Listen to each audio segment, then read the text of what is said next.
గౌరవ ఉప ముఖ్యమంత్రి పవన్ అన్నకి, రాజమండ్రి ఎంపీ గౌరవ పురంధేశ్వరి గారికి, ఈ సమావేశానికి విచ్చేసిన అధికారులు, ప్రజాప్రతినిధులు అందరికీ పేరు పేరున నా హృదయపూర్వక నమస్కారాలు. జూన్ 4వ తారీఖు నాడు రాష్ట్ర చరిత్రనే మార్చిన రోజు, ప్రజాస్వామ్యం గెలిచిన రోజు, బాబాసాహెబ్ డాక్టర్ బిఆర్ అంబేద్కర్ గారు రాసిన రాజ్యాంగం గొప్పతనం ఏంటో ప్రజలు చూపించిన రోజు. అందరూ కూటమి గెలిచింది, తెలుగుదేశం పార్టీ గెలిచింది, జనసేన పార్టీ గెలిచింది, లేదంటే భారతీయ జనతా పార్టీ గెలిచింది అంటున్నారు. కానీ గెలిచింది కూటమి పార్టీలు కాదు, గెలిచింది ఆంధ్ర రాష్ట్ర ప్రజలు. 94% స్ట్రైక్ రేట్ అంటే 175 స్థానాల్లో 124 స్థానాలు కూటమి కైవసం చేసుకుంది. ప్రజలు రికార్డు బద్దలు కొట్టారు, చరిత్ర తిరిగి రాశారు. ఇది ప్రజా విజయం.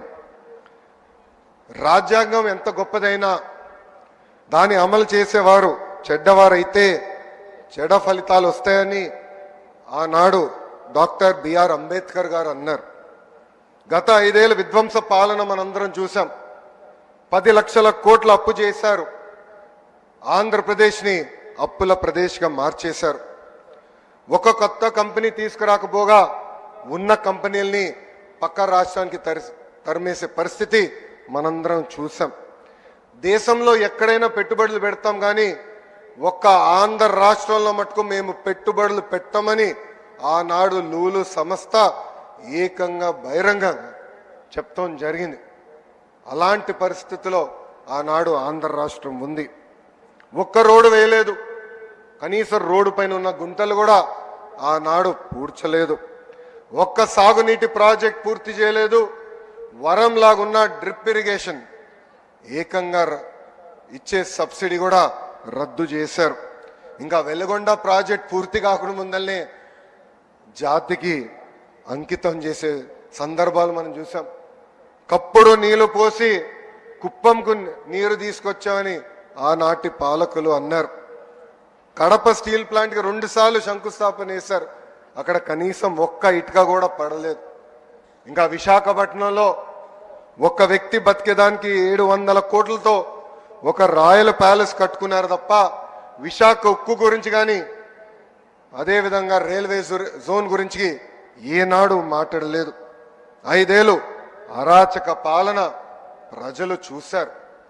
ఏకంగా దళితుల్ని చంపి డోర్ డెలివరీలు చేసిన రోజులు ప్రజలు చూశారు. కోవిడ్ సమయంలో మాస్క్ అరిగినందుకు ఒక డాక్టర్ని ఎంత కిరాతకంగా చంపారో ప్రజలు చూశారు. అక్కని వేధించాడని కంప్లైంట్ చేసిన ఒక అమర్నాథ్ గౌడ్ని ఏకంగా పెట్రోల్ పోసి తగలబెట్టి చంపేసిన రోజులు ప్రజలు చూశారు. ప్రశ్నిస్తే లాఠీ దెబ్బలు, కేసులు, అరెస్టులు. ఇంకా విధ్వంస పాలనపై ప్రజలు తిరుగుబాటు చేశారు. అందుకే పెద్ద ఎత్తున కూటమిని ప్రజలు ఆశీర్వదించారు, దీవించారు. సుపరిపాలనలో మనం తొలి అడుగు వేశాం. 5 ఏళ్ళు రాష్ట్ర విధ్వంసం చేసిన వారు ఈరోజు ప్రజాప్రభుత్వం ఏం చేసిందని ప్రశ్నిస్తారు. వాళ్ళని సూటిగా కొన్ని సమాధానాలు చెప్పదలుచుకున్నా. ప్రభుత్వం వచ్చిన తర్వాత ప్రజలు ఈరోజు ప్రశాంతంగా ఉంటున్నారు. ప్రజాప్రభుత్వం వచ్చిన తర్వాత ప్రజల ముఖంలో చిరునవ్వు ఈరోజు కంపడుతుంది.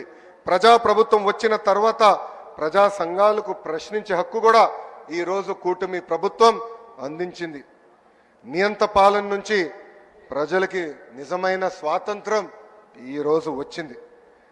అది అన్ని సాధించామని కూటమి ప్రభుత్వం కాళ్ళు ఎగరేసుకుని తిరగట్లేదు. ఇంకా చేయాల్సిన చాలా పనులు మన ముందర ఉన్నాయి. గత పాలకులు 1000 రూపాయలు పెన్షన్ పెంచేదాకా 5 సంవత్సరాలు తీసుకుంటే మన ముఖ్యమంత్రి గారు తొలి నెలలోనే 1000 రూపాయలు పెన్షన్ పెంచింది మనం చూసాం. దేశంలో ఏ రాష్ట్రం ఇవ్వని విధంగా వృద్ధులకి 4000 రూపాయలు, వికలాంగులకి 6000 రూపాయలు, బెడ్కే పరిమితమైన వారికి 15000 రూపాయలు ఈరోజు కూటమి ప్రభుత్వం అందిస్తుంది. అంటే ఒక పెన్షన్ కార్యక్రమం ద్వారా 34,000 కోట్ల రూపాయలు ఈరోజు కూటమి ప్రభుత్వం ఆర్థిక సహాయం చేస్తుంది. ఇంకా సూపర్ 6లో ముఖ్యమైన హామీ తల్లికి వందనం. 67,27,164 మంది విద్యార్థులకు మనం తల్లికి వందనం కార్యక్రమం ఇస్తున్నాం. ఈ యొక్క కార్యక్రమం ద్వారా 8,745 కోట్ల రూపాయలు తల్లుల ఖాతాలో డబ్బులు జమ చేశాం. ఇంకా first class, inter first class విద్యార్థులు చేరిన వెంటనే వాళ్ళు కూడా తల్లికి వందనం అందిస్తుంది కూటమి ప్రభుత్వం.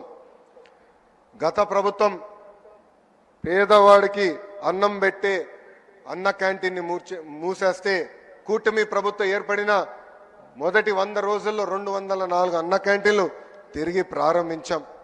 ఈరోజు దీపం పథకం కింద 2 కోట్ల గ్యాస్ సిలిండర్లు కూడా ఉచితంగా అందజేస్తాం జరిగింది. గత ప్రభుత్వం ఒక్క డిఎస్సి కూడా ఇవ్వలేదు, ఒక్క టీచర్ పోస్ట్ భర్తీ చేయలేదు. అదే కూటమి ప్రభుత్వం ఏర్పడిన మొదటి సంవత్సరంలోనే 16,347 ఉపాధ్యాయుల పోస్టులు భర్తీ చేసే మెగా డిఎస్సి కూడా ఈరోజు మనం నిర్వహిస్తున్నాం.